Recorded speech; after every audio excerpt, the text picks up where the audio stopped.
മുതലപ്പുഴി ആ പ്രദേശത്തെ പരമ്പരാഗത മത്സ്യത്തൊഴിലാളികൾക്ക് വർഷകാലത്ത് പ്രത്യേകിച്ച് സുരക്ഷിതമായി മത്സ്യബന്ധനം നടത്തുന്നതിന് വേണ്ടിയാണ് ചെയ്തത്.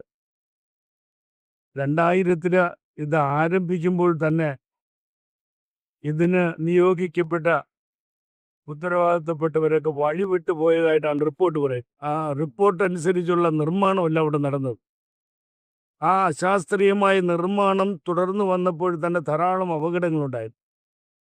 വീണ്ടും 2010 പൂന CWPRS ഏജൻസിയെ കൊണ്ട് ഇതിൻ്റെ അപാകതകൾ പരിശോധിച്ച് പരിഹരിക്കാനുള്ള നിർദ്ദേശങ്ങൾ വച്ചു. 2011 CWPRS റിപ്പോർട്ട് നൽകിയെങ്കിലും ആ റിപ്പോർട്ടിന്മേൽ ഫലപ്രദമായ നടപടി ഉണ്ടായില്ല. വീണ്ടും ധാരാളം അപകടങ്ങൾ. ഇന്ന് 80-ലേറെ മരണങ്ങളാണ് സംഭവിച്ചിരിക്കുന്നത്. ഞാൻ ഈ സംസാരിക്കുമ്പോൾ വളരെ ദുഃഖകരമായ ഒരവസ്ഥയിലാണ് മുതലപ്പുഴയിൽ 2 യുവാക്കൾ മരണപ്പെട്ടത്. ഒരാളുടെ പ്രായം 24 വയസ്സ്, മറ്റൊരാളുടെ പ്രായം 31 വയസ്സ്. ജീവിതത്തിൽ വലിയ സ്വപ്നങ്ങളുണ്ടായിരുന്ന ഈ യുവാക്കൾ മരണപ്പെട്ടപ്പോൾ കുടുംബാംഗങ്ങളൊക്കെ വളരെ ദുഃഖത്തിലാണ്. ഭാര്യയും സഹോദരങ്ങളും കുടുംബാംഗങ്ങൾക്കൊക്കെ ഏക ആശ്രയമായിരുന്നത്. യഥാർത്ഥത്തിൽ ജൂൺ മാസത്തിൽ തന്നെ ഈ വർഷകാലം ആരംഭിക്കുന്നതിന് മുമ്പ് ബഹുമാനപ്പെട്ട ഫിഷറീസ് വകുപ്പ് മന്ത്രിയെ ഞങ്ങൾ കണ്ടിരുന്നു. അടിയന്തരമായി കൈക്കൊള്ളേണ്ട ചില കാര്യങ്ങളൊക്കെ പറഞ്ഞു. അവിടെ ഇപ്പോഴും ലൈറ്റ് പോലും സ്ഥാപിച്ചിട്ടില്ല. ഇതൊക്കെ അപകടത്തിന് കാരണമാണ്. അത് കഴിഞ്ഞിട്ട് ഞങ്ങൾ ഈ സ്ഥലം സന്ദർശിക്കുകയും ആ പ്രദേശത്തുള്ള മത്സ്യത്തൊഴിലാളികളുമൊക്കെ ചർച്ച നടത്തിയതിൻ്റെ വെളിച്ചത്തിൽ 2 തരം നടപടികളാണ്. ഒന്ന്, അടിയന്തരമായി ചെയ്യേണ്ട നടപടികൾ. 2, സ്ഥായിയായി ചെയ്യേണ്ട നടപടികൾ.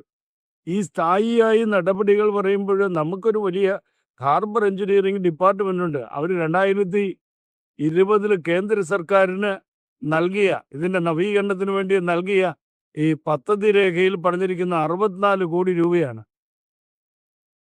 ബഹുമാന്യനായ ഫിഷറീസ് വകുപ്പ് മന്ത്രി, തുടർന്ന് ജോർജ് കുര്യനും രൂപാലയും അതോടൊപ്പം തന്നെ സ്റ്റേറ്റ് മിനിസ്റ്ററും ഒക്കെ പറഞ്ഞത് ഇത് വളരെ അപര്യാപ്തമായ ഒന്നാണ്.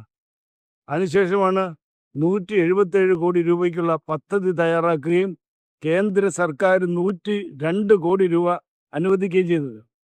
പക്ഷേ ഈ പഠനങ്ങളും അനുമതിയൊക്കെ നടക്കുമ്പോൾ ഞങ്ങളൊക്കെ പങ്കാളികളാണ്.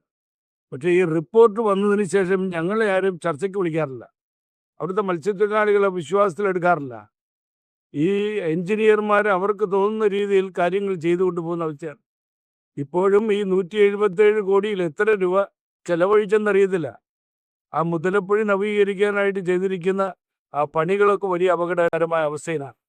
അതുകൊണ്ടാണ് കഴിഞ്ഞ ദിവസവും മരണമുണ്ടായത്. അതുമാത്രമല്ല, അവിടെ മണൽ കൂടിക്കൊണ്ടിരിക്കുകയാണ്. ഒരു 1.5 മീറ്റർ ആഴം പോലും ആ കടലിലില്ല.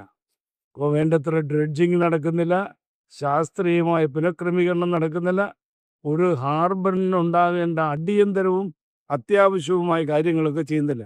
അപ്പം ഞങ്ങൾ ഈ 2 രംഗത്തും വളരെ കൃത്യമായ നടപടികൾ മത്സ്യത്തൊഴിലാളികളുടെ കൂടെ സഹകരണത്തോടുകൂടി. ഇവിടെ തേങ്ങാപ്പട്ടണത്ത്, കേരളത്തിൻ്റെ തെക്കേ അറ്റത്ത് തേങ്ങാപ്പട്ടണത്തിൽ തമിഴ്നാട് ഗവൺമെൻറ് അവിടെ ഒരു അപകടസ്ഥിതിയിലുള്ള ഫിഷിംഗ് ഹാർബർ ഉണ്ടായിരുന്നു. അത് വളരെ മനോഹരമായി പരിഷ്കരിച്ചു.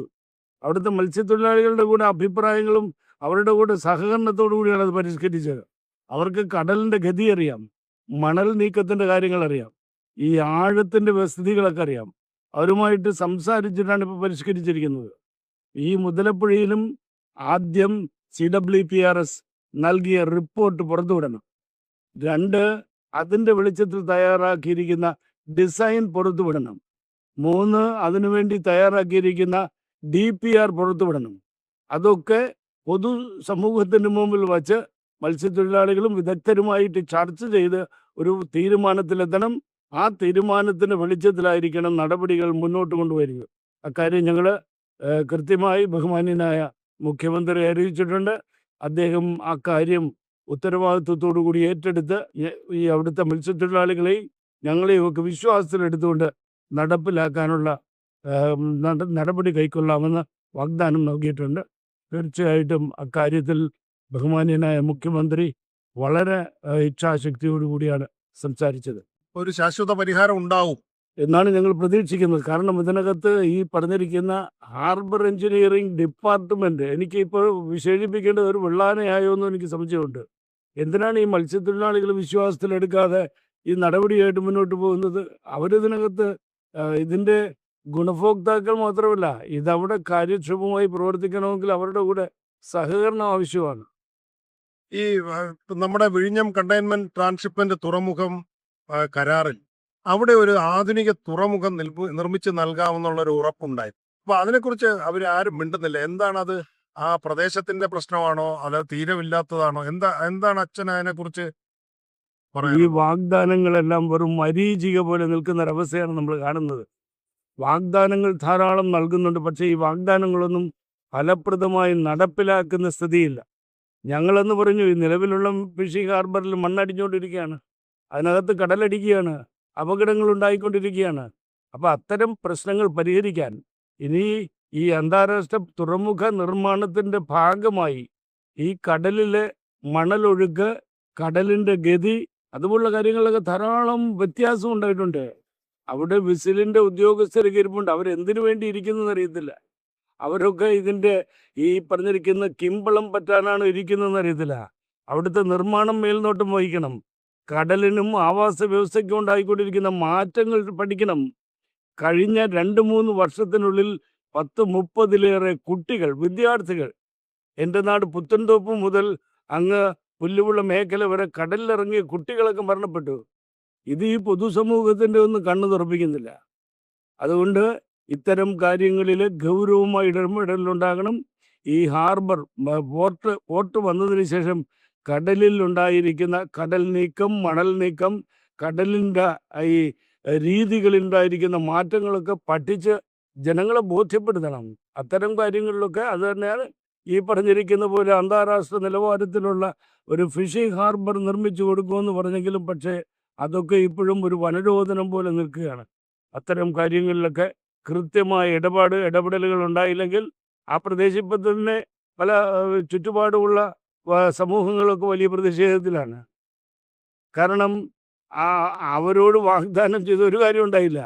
അവർക്ക് ജോലി കിട്ടും, അവരുടെ ജീവിത നിലവാരം മെച്ചപ്പെടുത്തും, അവിടെ വലിയ സിംഗപ്പൂർ പോലെ ആയിത്തീരും. സിംഗപ്പൂരും ആയിട്ടില്ല, ഈ കൊളംബോയും ആയിട്ടില്ല.